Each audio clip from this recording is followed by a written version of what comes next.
This is exactly how I am able to use less data on Roblox. So firstly, what we need to do is to just go to a game. So I'm just gonna take this game right here just to demonstrate.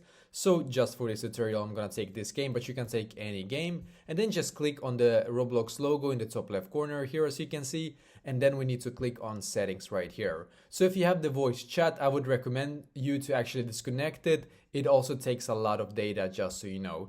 And now what we need to do is to just scroll down here, keep scrolling down until you can see where it says graphics quality. So in here you can see it says graphics mode automatic, switch it to manual, and then just switch this one to as low as you possibly can. And then click on resume here. So the graphics, it will not be insane like before, as you can see, but basically what will happen is that it's gonna use so much less data now than it was using before. I mean, it's still playable here, as you can see, it's still not bad, and you're gonna consume a lot less data. So basically that is exactly how to actually do this.